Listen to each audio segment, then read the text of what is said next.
ବର୍ତ୍ତମାନ କପଡ଼ା ପୁରା ଲାଲ ହେଇଗଲାଣି ଲାଲ ହେଇଯାଇଛି ଭାତ ଉତରିଲାଣି କ'ଣ କରାଯିବ ଇଆଡ଼େ ବର୍ଷାକୁ ସମ୍ଭାଳିବ ନା ସିଆଡ଼େ ଭାତକୁ ସମ୍ଭାଳିବ କପଡ଼ା କ'ଣ ପାଣିରେ ବଢ଼ିଆ କଙ୍କଡ଼ା ତରକାରୀ ଯାଉ କହନ୍ତି କଙ୍କଡ଼ା ତରକାରୀ ଜବରଦସ୍ତ ତରକାରୀ କରିନୁ ବଢ଼ିଆ ହେଇଯିବା ପୁରା ଜବରଦସ୍ତ ହେଇଯିବ।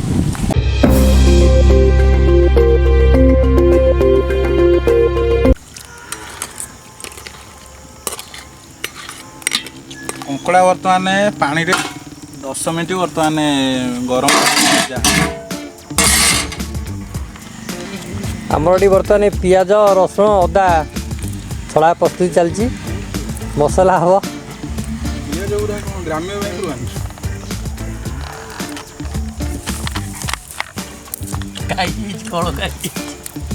ବର୍ତ୍ତମାନ ଫିସ୍ଟା ହେଉଛି ଯେ ହେଲେ କ'ଣ ହେବ ଦେଖିଲା ବର୍ଷା ଆସିଲାଣି ଜୋରେ ଦେଖନ୍ତୁ ବର୍ଷା ବି ଆମର ହଉଛି। ଚୁଲି ବି ଲିଭିଗଲାଣି ଫିଷ୍ଟ ହେଉଛି କିନ୍ତୁ ଆମର ମେଘ ପକାଉଛି ଆମର ଗୋଟେ ମେଘୁଆ ଫିଷ୍ଟ ଆଜି ହେଇଯିବ ଆଉ ପାଣି ଫାଣି ମିଶିକି ପୁରା ଅଲଗା ପ୍ରକାର ଫିଷ୍ଟ ହେବ। ବର୍ଷା ଦିନ ପୁରା ବର୍ଷା ଦେଖନ୍ତୁ କେତେ ଜୋର ପକାଉଛି ଆମେ ଆଇଛୁ ଆଜି ପାଲ ଉଠେଇଦେବେ ଓଦା ମୋଡ଼ିବେ ବର୍ତ୍ତମାନ କଙ୍କଡ଼ା ପୁରା ଲାଲ ହେଇଗଲାଣି ଲାଲ ପଡ଼ିଯାଇଛି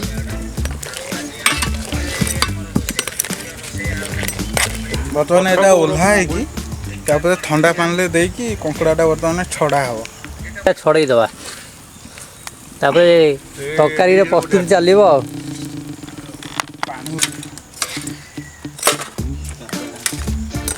ଆଜି ହେବ ସ୍ପେଶାଲି କ୍ରାବ୍ ମସଲା ସ୍ପନ୍ସର୍ଡ ଭାଇ ମିଷ୍ଟର କୁକୁଲ ସୁତା ଆଜି ସ୍ପନ୍ସର କରିଛନ୍ତି ସୁତାର ବାବୁ ତାଙ୍କର କ'ଣ ଜନ୍ମଦିନ ଉପଲକ୍ଷେ ସ୍ପନ୍ସର କରିଛନ୍ତି 4 ଗଡ଼ିଆ ପସନ୍ଦ ହେଲେ 10 ଗଡ଼ିଆ ଦେଲେ ଆଉ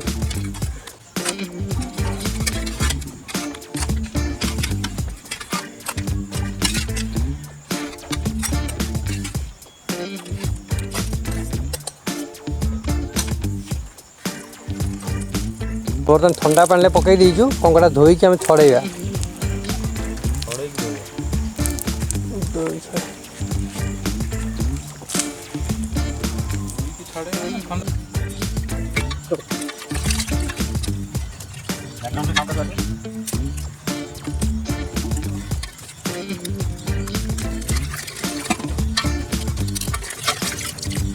ପାଟି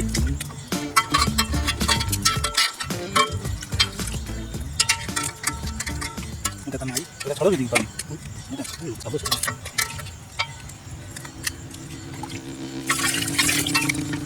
এটা উপর বড় পকাড়ি হ্যাঁ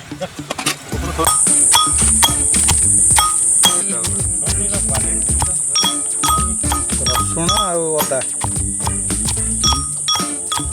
ଚେକା ମସଲା ପ୍ରସ୍ତୁତ ହେଉଛି ପଛ ଭାଇଙ୍କର ବର୍ତ୍ତମାନ ବର୍ଷା ଜୋରେ ହେଉଛି ଦେଖନ୍ତୁ ମେଘ ହେଉଛି ଆମର ରୋଷେଇ ବି ଚାଲିଛି ମାନେ ଅଲଗା ପ୍ରକାର ଫିଷ୍ଟ ହେଉଛି ଆମର ଗ୍ରାଉଣ୍ଡ ଷ୍ଟାଫ୍ ସବୁ ଠିଆ ହେଇଛନ୍ତି ମେଘ ଛାଡ଼ିଲେ ଚୁଲି ଜଳୁଛି ବର୍ଷା ପ୍ରବଳ ପିଲାମାନେ ବହୁତ କଷ୍ଟ କରୁଛନ୍ତି ଆପଣମାନଙ୍କ ପାଇଁ ଆପଣ ଲାଇକ୍ ସେୟାର କମେଣ୍ଟ କରନ୍ତୁ ସବସ୍କ୍ରାଇବ୍ କରନ୍ତୁ ଆମେ ବହୁତ ହଠାତ୍ ହେଇଗଲୁ ମେଘରେ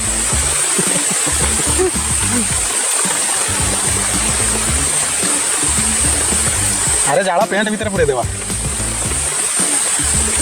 ତୁ ଯେମିତି ଜାଳ ରଖୁଛୁ ସେ ବାଉଁଶ ଗଛରୁ ପାଣି ବୋହିକି ସେ ଜାଳ ଧୀରେ ବୋହିକି ଆସିବ ଭାତ ଉଠିଲା କାହାର ଢାକଣ ଆମର ବର୍ଷାରେ ସେଠି ଭାତ ଉତରିଲାଣି କ'ଣ କରାଯିବ ଇଆଡ଼େ ବର୍ଷାକୁ ସମ୍ଭାଳିବ ନା ସିଆଡ଼େ ଭାତକୁ ସମ୍ଭାଳିବ କଙ୍କଡ଼ା କ'ଣ ପାଣିରେ ମୋତେ ଯାହା ଲାଗୁଛି କଙ୍କଡ଼ା ଯେଉଁ ଭଙ୍ଗା ହେଇକି ଥୁଆ ହେଇଛି ଧରା ହେଇକି ସେ ବର୍ଷା ପାଣି ପଡ଼ିଲାଣି ସେ ବୋଧେ ଉଠିକି ଚାଲିବ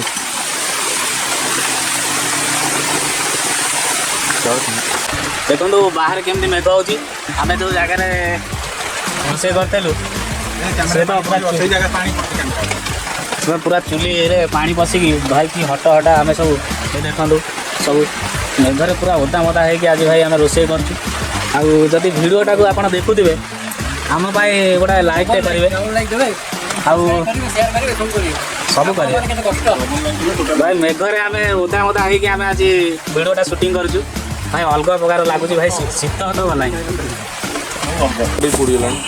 ଦେଖନ୍ତୁ ଆମର ହାଣ୍ଡିରେ ତେଲ ପଡ଼ିଯାଇଛି, ତେଲ ବି ପୁରା ବହୁତ ଜୋରରେ ତାତିଗଲାଣି।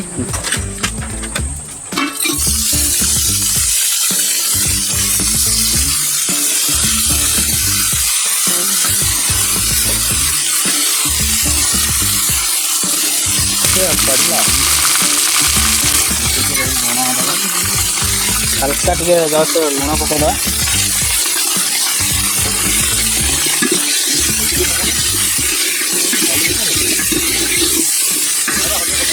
ଆମର କଙ୍କଡ଼ା ଭାଜି ହେଇଗଲାଣି ଭଲ ଭାବେ, ତାକୁ ବାହାର କରିଦେବା।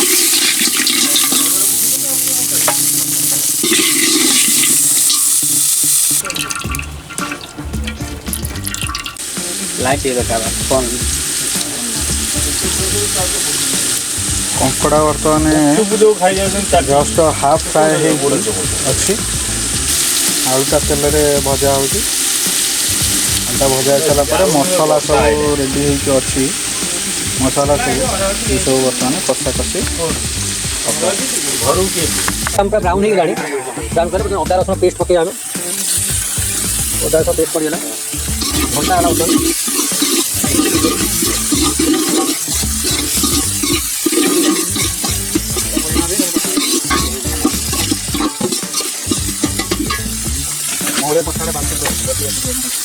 ଦେଖନ୍ତୁ ଆମର ଅଦା ରସୁଣ ଯେଉଁ ପଡ଼ିଥିଲା ଭଲ ଭାବେ କଷି ହେଇଗଲାଣି, ତେଲ ବି ଛାଡ଼ି ଆସିଲାଣି। ଆମେ ଏବେ ଲଙ୍କା ଗୁଣ୍ଡା ପକାଇଦେବୁ।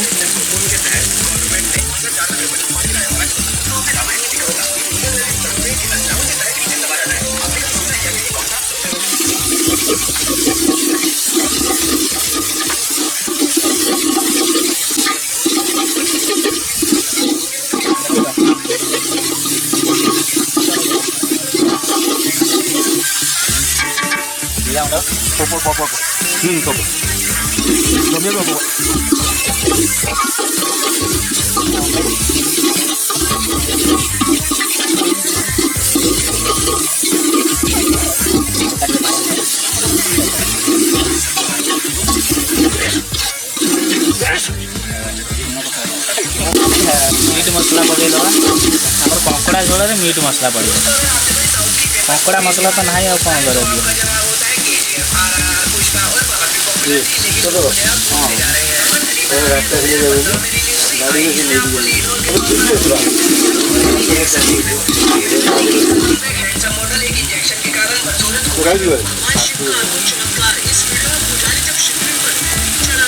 ବର୍ଷା ପରେ ନାଲି ଆସିଲେ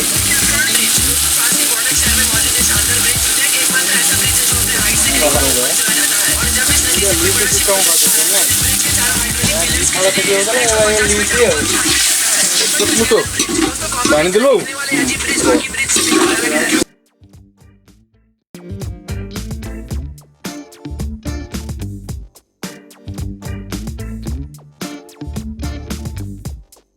कंकड़ा पकईदवा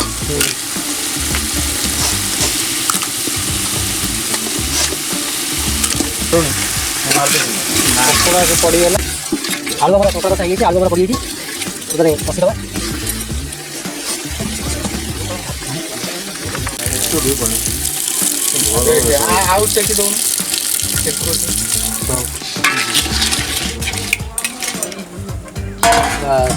घोरा होगा 15 मिनट छाड़ीदवा देखा कौन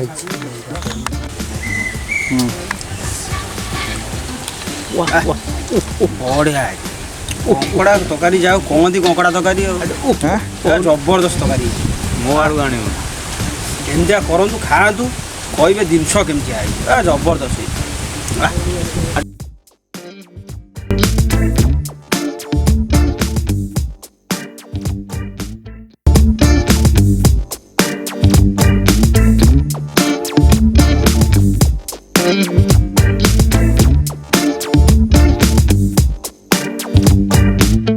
बाढ़ी दिए बस बर्तमान जहाँ हूँ रोसईटा कम्प्लीट हो गला मोर आगुरी भी होती फिस्ट किंतु एटा बहुत आमको महंगा पड़गला वर्षा जो दी असरा मेघ खाई सारू आम वर्षा भाई ठंडा सब होगा आमको जब भिडियोटा देखुं गोटे लाइक करूँ ଆଉ କମେଣ୍ଟ କରନ୍ତୁ କେମିତି କ'ଣ ଆପଣଙ୍କୁ ଲାଗିଲା। ଦି ଅସରା ମେଘ ଖାଇସାରିଲା ପରେ ତଥାପି ଆମର ଟିମ୍ର ଭାଇମାନେ ହାର ମାନୁନାହାନ୍ତି, ରୋଷେଇକି କମ୍ପ୍ଲିଟ୍ କରିଛନ୍ତି। ଦେଖାଯାଉ ଲାଗି ପଡ଼ି ଯେଉଁ କାମଟା ହେଇଛି ଲାଷ୍ଟକୁ ରେଜଲ୍ଟଟା ବି ଭଲ ବାହାରିବ। ଆଉ ତତନା ଭାଇ ତ କହୁଥିଲେ ଯେ ତରକାରୀ ଭଲ ହେଇଛି ବୋଲି, ତରକାରୀଟା ବର୍ତ୍ତମାନ ଏଇଠି ଅଛି। ଦେଖନ୍ତୁ ଝୋଳ ବର୍ତ୍ତମାନ ଶୁଖିଯାଇଛି, ବେଶୀ ଝୋଳ ନାହିଁ।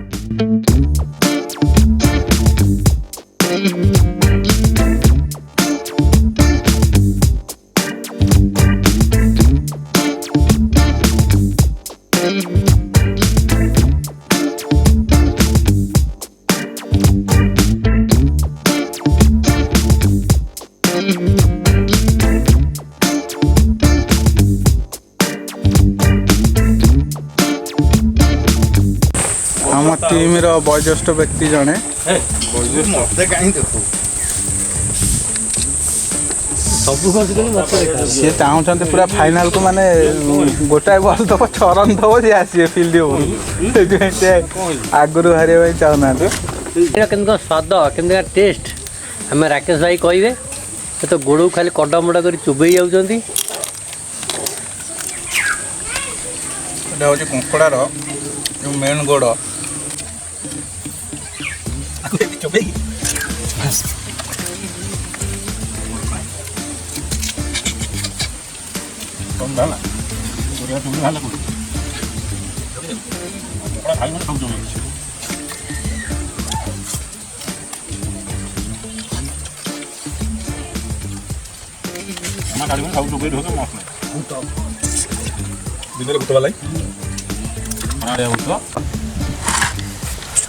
ଫାଇନାଲି ଆମେ ଏତେ ପରିଶ୍ରମ କରି ବର୍ଷାରେ ଓଦା ମଦା ହେଇ ଆମ ରୋଷେଇ ସରିଯାଇଛି।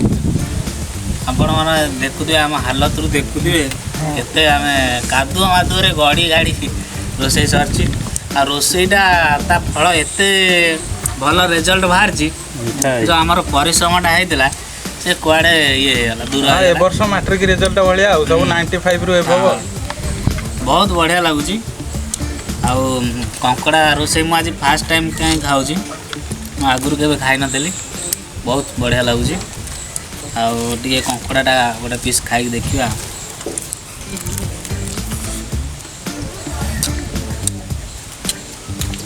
ଏ ୱାନ୍ କାମ ହେଇଛି ଟପର ଆଉ ସାମ୍ନାରେ କଙ୍କଡ଼ା ଅଛି ଏକ୍ସଟ୍ରା।